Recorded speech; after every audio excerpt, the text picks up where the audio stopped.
Aman Benson. Le journal des stratèges. Boris Kalt.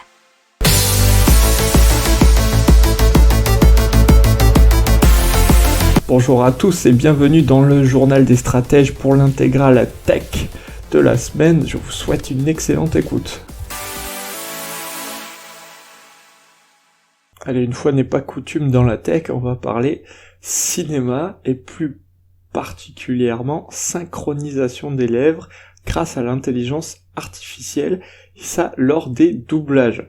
Alors c'est Flawless AI qui utilise une intelligence artificielle pour synchroniser les lèvres des acteurs à leur doublage dans n'importe quel angle. C'est Scott Mann, qui est un réalisateur britannique, qui est cofondateur de la société Flawless AI. Selon lui, la mauvaise synchronisation des lèvres dans le doublage et les sous-titres freine le public à visionner des films en langue étrangère. Et pour le coup, dans les prix et dans les festivals internationaux, selon lui, il y a donc moins de films étrangers. Et donc, grâce à sa technologie, il espère que ça va pouvoir faire, effet domino pour la vision des films par les étrangers. En faisant quelques recherches, il a découvert les travaux de Christian Theobald de l'Institut Max Planck d'informatique.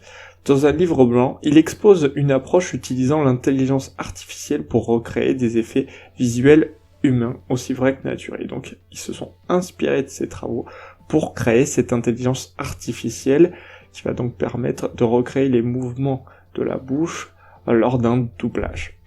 Allez, on parle bracelet connecté et mesure de l'hypertension. C'est Axia qui a mis 15 ans pour développer un système de mesure en utilisant la photoplétismographie, PPG. Les capteurs analysent le changement de diamètre des artères qui se produit à chaque battement du cœur. Un essai clinique a eu lieu au centre hospitalier universitaire de Lausanne. Le dispositif comprend un bracelet connecté mais également un brassard de mesure qui permet d'étalonner les mesures tous les mois. Le bracelet communique régulièrement les mesures au smartphone pour analyse. Les communications entre le bracelet et le téléphone sont chiffrées.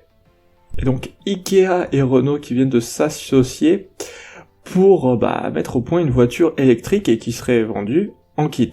Elle ferait 2,3 mètres de long et 1,8 mètres de haut. Serait jaune et bleu, et elle serait aussi totalement modulable et aurait un prix défiant toute concurrence puisqu'elle serait à peu près à 5300 €. Il y aurait tout de même 374 pièces de carrosserie à assembler soi-même. Alors elle ne sera pas tout de suite mise sur le marché puisque bien entendu il va falloir l'homologuer avant qu'elle puisse aller sur la route. On parle d'une étude qui nous explique nos rêves étranges et elle est parue dans la revue Patterns et c'est Eric Hoel, je sais pas comment ça se prononce, H-O-E-L, professeur en neurosciences à l'université de Tufts, Massachusetts, États-Unis, qui tente de prouver concrètement pourquoi les rêves se produisent et pourquoi ils sont aussi étranges. Alors dans le cadre de cette étude, le scientifique a eu recours à l'intelligence artificielle qui réagit en fonction des précédentes expériences. Lorsque l'IA devient trop familière avec les données sur lesquelles elle est entraînée, elle commence à supposer qu'il s'agit d'une représentation parfaite de tout ce qui pourrait arriver. Alors pour contrer ce phénomène, les scientifiques introduisent ce qu'on appelle un certain chaos dans les données. Donc c'est un petit peu pour rendre l'expérience plus difficile. Et donc le cerveau fonctionnerait de la même façon. Pour contrer la familiarité et donc l'habitude, le cerveau, pendant nos rêves, créerait alors une version étrange du monde dans nos rêves pour nous faire progresser, pour le rendre plus complexe.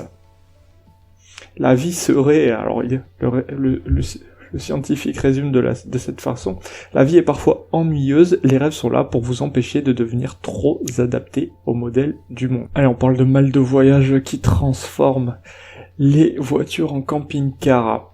De façon temporaire bien entendu, alors avec Campinambule qui fabrique des malles de voyage amovibles qui renferment des couchettes, des rangements, des tables et même la cuisine. Ce sont des malles qui sont entièrement fabriquées à la main par des ébénistes, sans clous ni vis et commercialisées entre 2000 et 3000 € pièce. La demande a explosé l'an dernier avec plus 170%. Ils essayent aussi de se diversifier en faisant d'autres aménagements et transformations de vannes notamment, et ils créent de nouveaux produits innovants qui permettent à l'entreprise de doubler son chiffre d'affaires chaque année. Ils sont passés à 1 million d'euros en 2020. D'autres sociétés françaises surfent sur cette tendance comme Camping Box, Ludospace, Nomad Addict ou encore Nolty. Il y a des scientifiques qui ont permis à un aveugle de trouver partiellement la vue. Alors c'est une technique de pointe qui a été utilisée, et c'est une technique pour fabriquer des protéines qui captent la lumière dans un seul globe oculaire, et ça a permis à un homme de 58 ans de percevoir certains objets à l'aide de lunettes spéciales. Il a pu voir des contours flous dans un champ de vision étroit, ce qui correspond à une restauration partielle de la vision. Alors l'étude a été publiée le 24 mai dans Nature Médecine. L'équipe de José Alain Sahel a été la première à essayer cette technique comme moyen de guérir la cécité. La procédure s'appuie sur une technique de thérapie génique appelée optogénétique qui était auparavant utilisée pour explorer le fonctionnement interne du cerveau. Allez, on continue et on parle de satellites sur la Lune puisque l'ESA, l'Agence spatiale européenne, a décidé de lancer le programme Moonlight. Ce sont des satellites en orbite autour de la Lune pour créer un système de navigation et de communication fiable, à l'image, bien sûr, du GPS ou de Galileo sur la Terre. Alors c'est 2 consortiums industriels européens qui vont s'en occuper, l'anglais SSTL, Surrey Satellite Technology Limited, et le second mené par l'italien Telespazio. Il y aura 2 phases, une étude qui devrait durer entre 12 et 18 mois, et une autre qui permettra au système d'être opérationnel d'ici 4 ou 5 ans. N'oubliez pas de vous abonner au podcast, mais pourquoi pas aussi à notre newsletter La Lettre des Stratèges qui est gratuite, vous en trouverez dans les infos de l'émission, mais aussi sur notre site internet Aman & Benson Stratégie, rubrique média La Lettre des Stratèges.